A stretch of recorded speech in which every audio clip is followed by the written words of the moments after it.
우리에게 주시는 하나님의 말씀은 갈라디아서 4장 21절에서 31절까지 말씀입니다. 우리 오디오 성경을 통해서 우리 하나님의 말씀 함께 받도록 하겠습니다. 할렐루야. 벌써 편안하셨어요? 이번 한 주 또 주님의 은혜 가운데 첫날 우리가 주의전을 시작하셨는데요. 오늘 우리가 계속해서 이 새벽을 깨우는 저와 여러분의 삶이 될 수 있게 되기를 축복합니다. 우리 같이 한번 인사해 보죠. 내가 새벽을 깨우리로다. 내가 새벽을 깨우리로다. 우리 이번 주에도 열심히 한번 깨워보길 바랍니다. 우리 기도해 주신 것처럼 어제 저녁에 우리 탄자니아 선교 가셨던 본진이 뉴욕 공항을 통해 다 잘 도착하시고 오늘 보니까 이렇게 벌써 오신 분들도 계시네요. 새벽에. 아유, 대단하십니다. 사진 보셨겠지만 참 그 히잡을 쓴 어린 소녀가 만화 성경을 이렇게 보는 모습을 보면서요, 참 가슴이 뭉클하더라고요. 여러분, 하나님이 그 소녀의 10년 가운데 구원의 역사를 시작하셨을까요? 안 하셨을까요? 아멘. 저는 분명히 시작하셨으리라 믿습니다. 이제는요, 잘 열매 맺을 수 있도록 어떻게 해야 될까요? 우리가 계속해서 중보로 같이 기도해야 되는데 잊지 마시고 계속해서 함께 기도해 주시기를 축복합니다. 세상에서 제일 똑똑한 사람 중에 한 명, 영국의 스티브 호킹이라는 그 물리학자가 있는데 세상에 가장 똑똑한 사람 중에 한 명이에요. 그런데 그 사람이 그런 얘기를 하더라고요. 죽으면 다 끝난다. 죽으면 다 끝난다. 마치 컴퓨터에 전원을 끄듯이 사람이 죽으면은 그냥 컴퓨터 전원 끄듯이 딱 꺼지면 모든 것이 다 끝난다. 여러분, 인생이 죽으면 이렇게 다 컴퓨터 꺼지듯이 꺼질까요? 텔레비전 꺼지듯이 이렇게 꺼지고 더 돌아가지 아니하는 것, 그런 것으로 우리 인생이 끝날까요? 아마 그 사람이 몸이 이렇게 불편해서요, 여러 가지 그 어려움 가운데 혹시나 또 죽음 이후에도 불편함이 있지 않을까 하는 걱정이 있지 않았을까 저는 좀 생각을 해봐요. 근데 사람들의 보편적인 마음 속에는요, 다 죽으면 끝나는 게 아니라고 생각하는 것 같아요.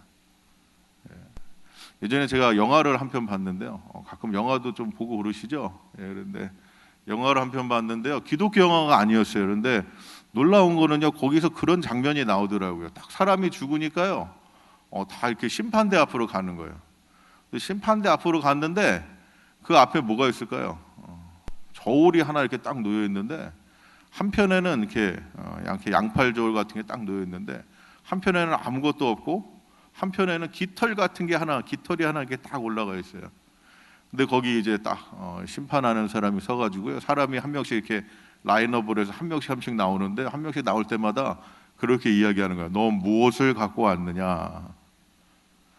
대부분 사람들은 어떻게 했을까요? 갖고 온 게 없어요. 갖고 온 게 없으니까 어떻게 돼 있어요?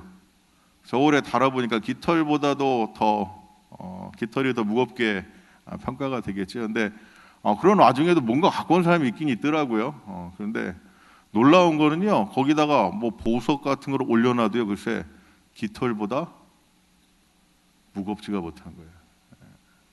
물론 이게 어떤 기독교적인 영화는 아니고, 그거 보면 그런 생각이 들더라고요. 우리도 다 성경에도 분명히 나오잖아요. 그리스도의 심판대 앞에 다 갈 것이라고요. 그래서 사도 바울이 뭐라 그래요? 불로 연단하여도 타지 않은 공력이 필요하다. 그런데요, 결코 그것은 우리의 삶으로 해결이 안 되는 문제인 것 같습니다. 그리고 아무리 똑똑하다고 해도 깨달을 수도 없습니다. 여러분, 우리가 구원 어떻게 받죠? 오직 하나님의 은혜로 우리가 구원받고 믿음으로 구원받게 되는 줄로 믿습니다. 그래서 구원의 중요한 제일 두 가지 요소가 무엇이에요? 하나는 주님의 십자가, 그리고 그 다음에 바로 성령의 도우심. 여러분, 우리가 예수 그리스도의 십자가가 없으면 구원받을 수 있는 사람이 아무도 없습니다. 주님이 십자가에서 마지막에 돌아가시면서 뭐라고 하셨어요? 내가 다 이루었다. 그게 원래는 무슨 뜻이죠? Pay off. 다 갚았다. 우리는 우리의 죄악의 짐 때문에 구원받을 수 없고, 심지어 어떻게 해요? 우리가 그것을 갚을 능력도 없이 우리는 솔직한 얘기로 다 부도난 인생이라는 거예요. 우리는 이미 다 거덜났어요. 아무것도 자기 힘과 능력으로 할 수 없는 자들인데 하나님이 우리 주 예수 그리스도를 통해서 십자가에서 우리의 죄와 허물을 다 갚아주셨다. 그게 놀라운 하나님의 은혜고요. 그 다음에 어떻게 했다는 거예요? 그 믿음을 우리 가운데 주셨는데, 바로 성령이 믿어지게 하시는 믿음을 우리 가운데 주셔서 누구든지 그 복음을 듣고 믿는 자에게 하나님은 구원의 은혜를 베풀어 주시는 줄로 믿습니다. 근데 이 믿음이라는 것도요, 결코 우리의 것이 아니라는 사실이에요. 우리가 마치 뭐 돌을 닦듯이 열심히 신앙생활하면 믿음이 저절로 생기냐? 한번 우리 자신을 돌이켜 보십시오. 신앙생활 몇 년씩 하셨습니까? 예, 믿음은 은사입니다. 은사. 어제도 우리 저녁에 할렐루야 대회 때 목사님이 본문 읽으실 때 여러 가지 은사에 대해 얘기하지만 거기에 어떤 은사가 나왔어요? 믿음이라는 은사가 나왔다는 거예요. 믿음도 하나님이 주셔야지만 우리가 얻게 되는 것이고, 우리 가운데 믿음이 있다는 증거는 또한 무엇이에요? 성령이 오늘도 우리 가운데 계시다는 증거가 됩니다. 여러분, 오늘도 우리가 구원받았음으로 인하여 기쁩니까? 예, 구원받았으면 기쁘십니까? 예, 그럼 오늘도 성령이 우리와 함께 하시는 줄로 믿습니다. 예, 우리가 계속해서 갈라디아서의 말씀을 우리가 나누고 있는데요. 예, 사도 바울이 바로 이 복음의 능력이라는 것에 대해 증거를 했다는 거예요. 여러분, 복음의 능력이 얼마나 대단한 겁니까? 예, 복음의 능력이 없었다면 저와 여러분은 어떻게 됐을까요? 우리가 아무리 열심히 살아도 어떻게 해요? 깃털보다 더 가벼운 인생으로 마감할 수밖에 없는 우리의 삶. 그러면 다 어떻게 됩니까? 모두가 결국은 심판받고 멸망받을 수밖에 없지만 복음의 능력은 어떻게 했다는 거예요? 그런 저와 여러분의 삶을 구원받은 하나님의 자녀의 놀라운 은혜가 있는 삶이 되게 하셨다는 사실입니다. 여러분, 복음은 능력이 있습니다. 왜냐하면 오늘 우리를 구원했기 때문이에요. 얼마나 생각해 보세요. 우리가 얼마나 죄인 중에 괴수 같은 존재들입니까? 겉으로는 다 괜찮은 것 같이 그렇게 앉아 있어도요. 참 우리 속으로 얼마나 그렇게 알게 모르게 우리가 믿음 없이 죄짓고 살아가는 것이 많이 있어요. 그럼에도 불구하고 하나님의 복음은 우리 가운데 어떻게 했다는 거예요? 능력이 돼서 더 이상 우리가 죄의 종이 아니고 하나님의 자녀가 되게 하셨습니다. 여러분, 복음이 아니면 이렇게 할 수 있는 것이 아무것도 없어요. 능력으로 안 됩니다. 우리의 삶으로 안 됩니다. 아무것도. 죄의 종이었던 우리를 하나님의 자녀로 만들 수 있는 것은 오직 아버지 하나님의 복음의 능력밖에 없으심을 믿으시고, 오늘도 우리의 삶이 그 복음을 따라 살아가는 귀하고 복된 은혜 있게 되기를 주의 이름으로 축복합니다. 로마서 1장의 말씀에 뭐라고 그래요? 복음을 부끄러워하지 아니하노니 이 복음은 모든 믿는 자에게 구원을 주시는 하나님의 능력이 됩니다. 아멘. 오늘도 그 복음이 우리의 삶의 능력이 됩니다. 그 복음을 믿고 의지하는 자에게 구원의 역사가 임하고 구원의 은혜가 우리 가운데 임하게 된다는 사실이에요. 그런데도 불구하고 우리의 삶이 어떻게 되기 쉽다는 거예요? 육체를 따라 살아가기가 너무나 쉽다는 거예요. 우리의 삶을 따라 살아가기가 너무 쉽다는 거예요. 하나님은 우리 가운데 이렇게 귀하고 복된 능력의 복음을 주시고 누구든지 믿는 자에게 구원받은 하나님의 자녀가 되는 권세를 주셨음에도 불구하고 사람들은 어떻게 된다는 거예요? 자꾸 자기의 삶으로, 자기의 육신의 소욕을 쫓아 육체의 연약함 가운데 자꾸 돌아간다는 사실이에요. 사도 바울이 능력의 복음을 이 갈라디아 교회에 가서 전했잖아요. 이 갈라디아서는 신약 성경 중에서 가장 먼저 기록된 성경입니다. 보통 한 50년경, 주 50년경 기록되었다고 그러는데요. 사도 바울이 갈라디아 교회에 가서 어떻게 했어요? 복음에 대해서 증거를 했지만 사도 바울 이후에 유대주의적인 사람들이 와서 이 복음만으로는 안 된다는 거예요. 율법을 따라가야 된다. 특별히 무엇을 해야 된다 그래요? 할례를 받아야 된다. 그러했지만 구원받는다. 자꾸 사람들을 교란합니다. 그래서 사도 바울이 너무나 답답한 거예요. 복음의 능력을 듣고 구원의 기쁨과 감격으로 시작되었던 그들의 신앙생활이 금방 육체의 소욕을 따라 율법 아래 매이고 묶이고 거기서 변질된 신앙으로 하나님을 기쁘게 하는 것보다 사람을 기쁘게 하는 모습으로 변화돼가는 그 모습을 보고 사도 바울은 안타까워 계속해서 복음이 중요한 것이고 은혜가 중요한 것이지, 그리고 하나님이 중요한 것이지 율법이 중요한 것이 아니고 육체의 소욕을 따라 살아가는 삶이 중요한 것이 아니라고 우리 가운데 계속 갈라디아 교회 사람들에게 계속해서 이야기를 하고 있습니다. 오늘 말씀을 보더라도요, 내게 말하랴 율법 아래 있고자 하는 자들아, 율법을 듣지 못하였느냐? 율법의 역할이라는 것은 무엇이라는 거예요? 세상에는요, 개똥도 다 약에 쓸 때가 있다고 그러잖아요. 근데 하나님께서 우리 가운데 율법을 주셨는데 개똥만큼 못하게 쓸데없이 주셨겠습니까? 하나님이 우리 가운데 율법을 주신 중요한 이유가 있다는 거예요. 율법을 왜 주셨을까요? 첫 번째는 죄가 뭔지 우리로 알게 하기 위해서. 우리가 죄가 법이 없으면은요, 죄도 안 짓고 살아가요. 그런데요, 죄를 안 짓고 살아간다고 해서 꼭 그 사람이 죄를 지키고 법을 지키고 살아가느냐? 그게 아니라는 거죠. 무법자의 삶이라는 것이 무엇입니까? 무법자의 삶이라는 것은요, 질서도 없고 어떤 인도함도 없고 보호받는 것도 없고 자기 마음대로 살아가는 것인데, 그것이 꼭 옳은 것이냐? 여러분, 우리가 자기 마음대로 살아가는 것이 꼭 옳은 것입니까? 자기의 생각을 쫓아 살아가는 것이 꼭 옳은 것이에요? 자기의 주장을 따라 살아가는 것이 꼭 옳다고 인정함을 받을 수 있는 것입니까? 율법은요, 우리가 죄가 무엇인지 분명히 알게 해준다는 거예요. 그런데 놀라운 사실은 무엇이죠? 우리는 다 이 죄의 저촉을 받을까요? 안 받을까요? 이 법의 저촉을 다 받아서 죄인이라는 사실이에요. 그럼 큰일 났습니다. 우리는 이제 다 망했습니다. 그렇죠? 죄인이니까. 그래서 사도 바울도 뭐라 그래요? 오호라, 큰일 났도다. 이 사망의 몸에서 누가 나를 구원하랴. 그렇게 이야기를 하지 않아요? 근데 아마 여기서 끝난다면 바로 율법 아래 머무는 사람들의 삶의 한계, 그 가운데 있는 모습일 뿐이지만요, 율법은 하나님이 그렇게 우리에게 주신 게 아니라 죄가 무엇인지 깨닫게 하시고 우리가 다 죄 아래 저촉을 받을 수밖에 없는 한계를 가진 인생이기 때문에 우리에게 꼭 누가 필요하다는 거예요? 오늘도 예수님이 필요하다. 여러분, 오늘도 저와 여러분의 삶에는 예수님이 꼭 필요합니다. 우리가 신앙생활하다 보면 예수님 잃어버릴 때 너무나 많아요. 무엇인가 열심히 믿는 것 같은데 가만히 보면 그 안에 예수 그리스도가 없어요. 그거는요, 파도 없는 찐빵과 똑같고요, 칼 없는 칼국수랑 똑같습니다. 우리 신앙생활에 꼭 예수 그리스도가 있어야 됩니다. 오늘도 그 주님 바라보게 되시기를 주의 이름으로 축복합니다. 히브리서 기자는 뭐라 그러죠? 믿음의 주요 온전하게 하신 이인 예수를 바라보자. 오늘도 우리 신앙생활에서 예수님 없으면 다 끝나는 거예요. 아무리 우리가 열심히 봉사를 하고 선교를 하고 전도를 하고 무엇을 한다 하더라도요, 그 안에 예수 그리스도가 없으면 다 공허한 것뿐입니다.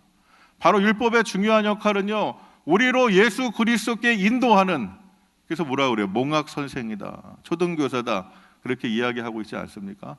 그래서 죄인인 우리가 결국은 다 죄 아래 묶이고 매이고 심판받을 수밖에 없기 때문에, 그래서 우리 가운데는 꼭 예수님이 필요하다. 우리의 능력으로 구원받을 수 없다.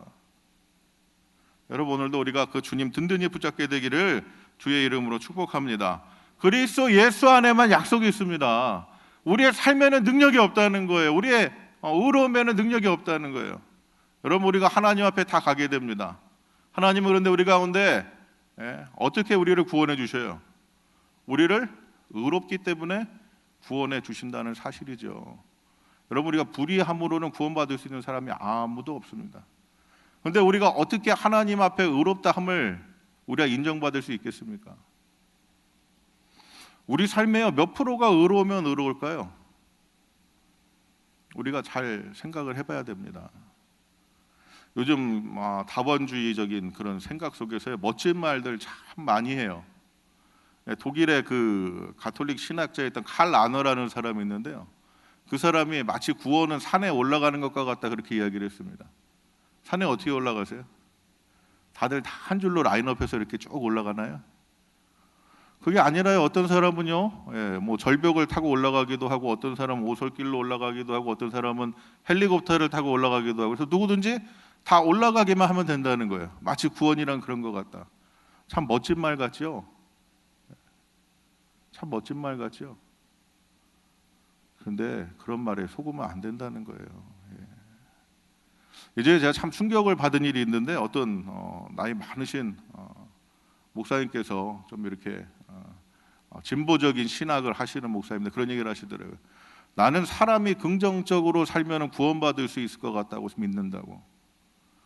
그리고 제가 가만히 듣다가 그 목사님께 질문을 했어요. 목사님, 사람이 몇 퍼센트 긍정적인 생각을 하면 그 사람을 긍정적인 생각을 하는 사람이라고 인정할 수 있을까요? 여러분, 몇 프로 긍정적인 생각을 하면 긍정적인 사람이라고 생각하십니까? 50.1%요?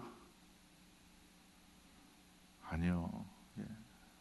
사람이 자기의 삶이 몇 프로 의롭게 살아가면 그 사람을 의롭다 인정할 수 있을까요? 하나님 앞에 서야 되는 의로움이라는 것은 과연 우리의 삶 속에서 몇 프로 우리가 의롭게 살아가야지만 의롭다 인정함을 받을 수 있을까요? 여러분, 하나님은 절대적으로 의로우신 분입니다. 우리의 상대적인 의로움으로 하나님의 절대적인 의로움 앞에서 비교할 수 있는 의라는 것이 존재할 수가 없다는 사실이에요. 아무리 그래서 착하고 의롭게 산다 할지라도 하나님 앞에 가면 모든 사람들은 다 어떻게 될까요? 100점 받은 학생 옆에 98점 받으면 그 학생은 100점 받은 학생보다 공부 잘한 거예요, 못한 거예요? 못한 거예요. 100점 받은 학생이 있다면 아무리 99.9점을 받아도 못한 거예요.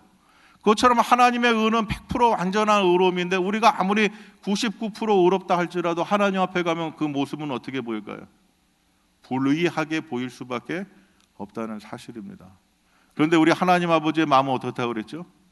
한 영혼도 심판받는 것을 기뻐하지 아니하시고 모든 영혼이 다 구원받기 원하시는 하나님이시기 때문에 하나님은 우리를 향한 구원의 놀라운 은혜를 베풀어 주셨는데 바로 그 귀한 모든 약속이 다 어디에 있다고요?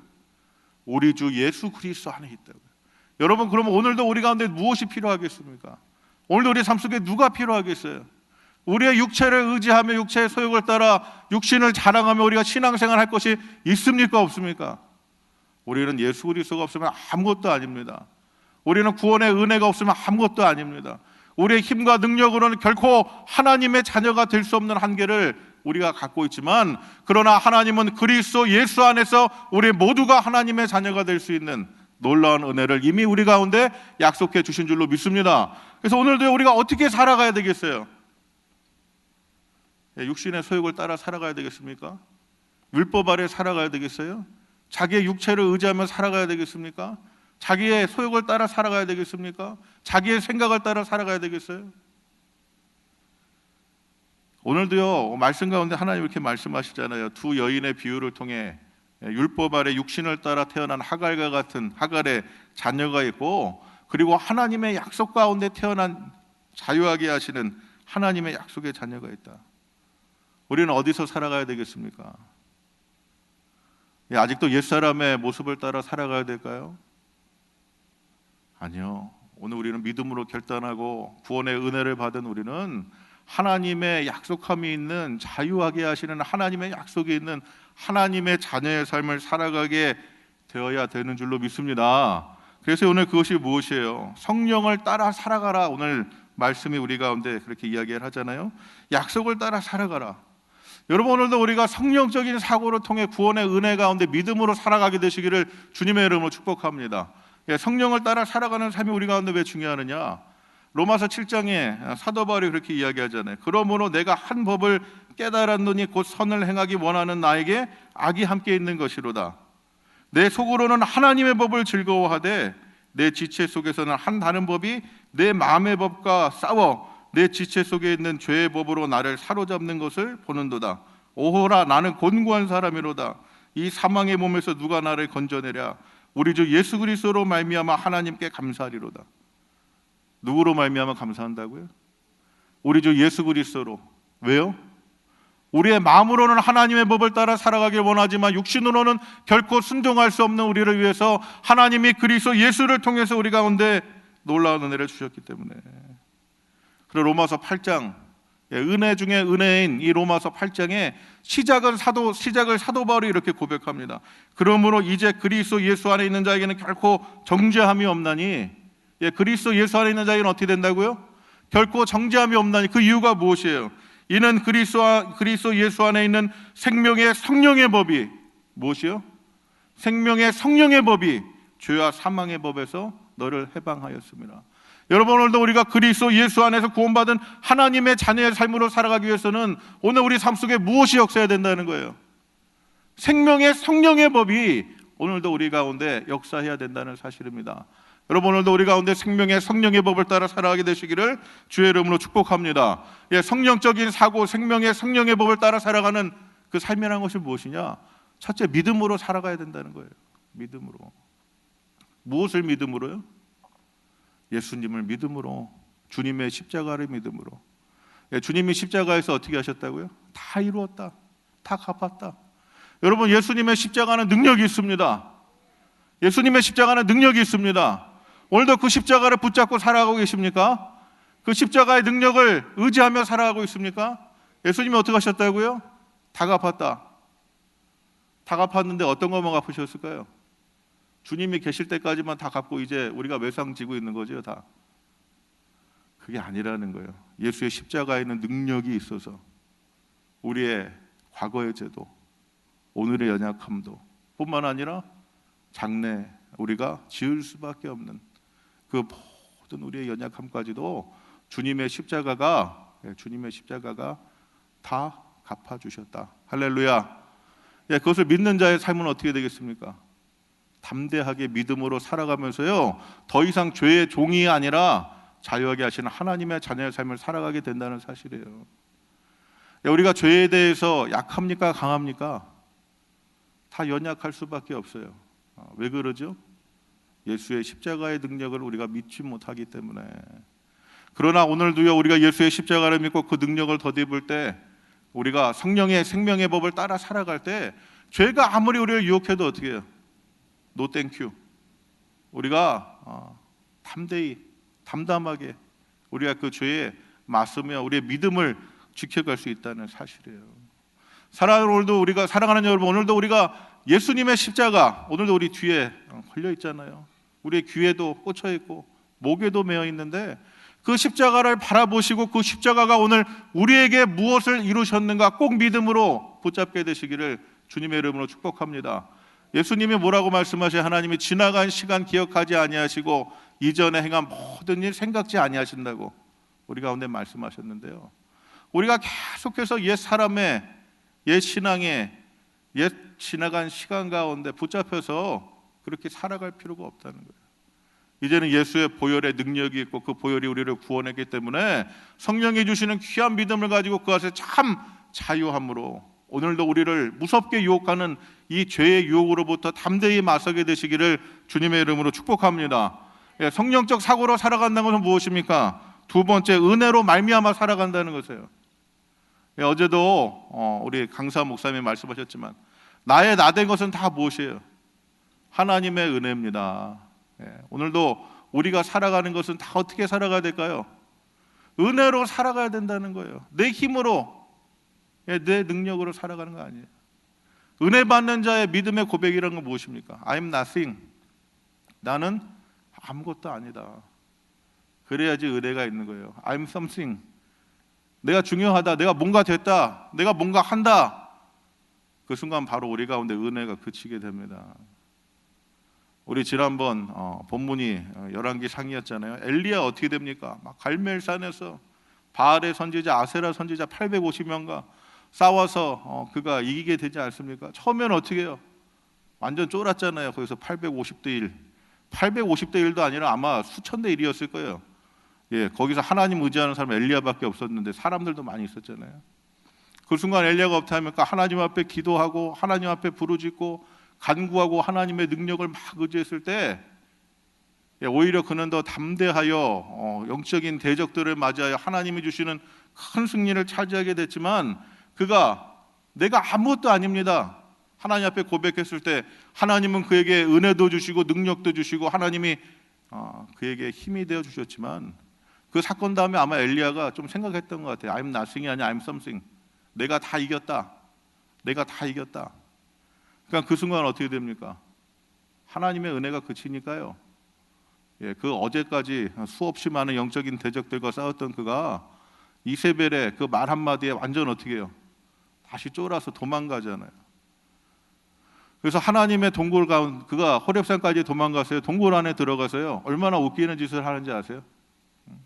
하나님한테 오히려 그가 그러죠. 하나님 큰일 났습니다. 하나님 큰일 났습니다. 이제 이 이스라엘 땅에 하나님을 위해서 하나님의 일을 할 사람이 나 하나밖에 안 남았는데 이제 내가 죽으면 하나님 큰일 났습니다. 그래가지고요, 자기 연민의 동굴에 이렇게 들어가가지고요, 그가 얼마나 우스운 짓을 하는지 몰라요. 근데 그 순간 하나님 뭐라고 말씀하십니까? 야, 너 동굴 앞에 좀 나와봐. 그리고 하나님이 말씀하시잖아요. 야, 이스라엘에 아직도 바알에게 무릎 꿇지 않은 자가 7,000명이나 있어. 사랑하는 여러분, 오늘 우리는 아무것도 아닙니다. 오늘 우리는 아무것도 아닙니다. 그런데 놀라운 것은 무엇이에요? 아무것도 아닌 우리를 위해 하나님은 하나님의 독생자까지도 우리에게 주시고, 하나님은 하나님 자신이 십자가에서 달리셔서 우리를 위하여 대신 돌아가시고, 우리를 위하여 놀라운 구원받은 하나님의 자녀되는 큰 은혜를 주셨는데, 여러분 아직도 내가 무엇인가 된 것 같은 그런 마음속에 그 은혜를 거부하며 살아가고 계시지는 않습니까? 오늘도 우리는 아무것도 아닙니다. 하나님의 은혜 없으면 아무것도 아닙니다. 그러나 오늘도 우리가 믿음으로 고백하고 성령의 인도하심을 받아 나는 아무것도 아닙니다 하고 하나님 바라보고 우리 주님 의지할 때, 오늘도 하나님은 우리로 은혜를 말미암아 살아갈 수 있는 귀한 은혜를 우리 가운데 허락해 주실 줄로 믿습니다. 또한 그리하여 우리는 무엇을요? 성령적 사고, 세 번째는 소망을 가지고 살아간다는 거예요. 소망을 가지고. 왜냐하면 하나님의 자녀들에게는 은혜를 따라 약속이 주어졌기 때문입니다. 종이 아니라 자녀이기 때문에 우리 자녀들을 위해서 얼마나 좋은 것들을 많이 준비하고 계세요. 그런데요, 하나님이 우리를 뭐라고 부르셨다는 거예요? 자녀라고 부르셨는데, 먹다 남은 찬밥이나 하나님이 우리에게 주시겠습니까? 아브라함이 그의 고향 갈대아 우르를 떠날 때 하나님이 말씀하시잖아요. 너는 너의 본토 친척 아비 집을 떠나 내가 내게 명령한 그 땅으로 가라. 아브라함이 하나님의 약속에 대한 소망이 없었으면 그 땅을 갈 수 있었을까요? 그런데 여러분, 그 땅으로 가는 길에 꽃길을 걸어갔어요. 아브라함이 아무 일 없이 편안하게 그 길을 걸어갔습니까? 아닙니다. 수없이 많은 믿음의 도전들이 있었습니다. 시련도 있었습니다. 때로는 불순종할 수밖에 없는 상황도 있었지만, 그래도 마침내 그가 약속의 땅에 들어갈 수 있었던 그 이유는 무엇이에요? 하나님이 소망을 주셨기 때문에. 성령적인 사고는 바로 소망을 따라 살아가는 것입니다. 여러분, 우리의 삶이 아무리 힘들고 고달프고 어렵다 할지라도 하나님의 자녀들에게는 어떤 약속이 있다는 거예요? 우리 주 예수 그리스도를 통하여 우리에게 영원한 유업으로 주신 하나님 나라의 소망이, 하나님 나라의 유업이, 그 땅의 약속이 저와 여러분의 삶 속에 있게 되는 줄로 믿습니다. 하나님이 이미 주신 줄로 믿어요. 우리는 다 믿음으로 그 약속을 받은 자들이에요. 그럼 우리는 어떻게 된다는 거예요? 그렇다고 오늘 그 땅이기 때문에 여기서 대충 살아도 돼, 그게 아니라 그 약속의 소망이 있기 때문에 오늘도 어떻게 해요? 환난과 연단 속에서도 우리가 믿음을 가지고 인내하면서 하나님의 은혜를 사모하고 우리가 끝까지 그 길을 믿음으로 다 가게 되는 거 아니겠습니까? 여러분은 우리 가운데 이 산소망이 있게 되기를 주의 이름으로 축복합니다.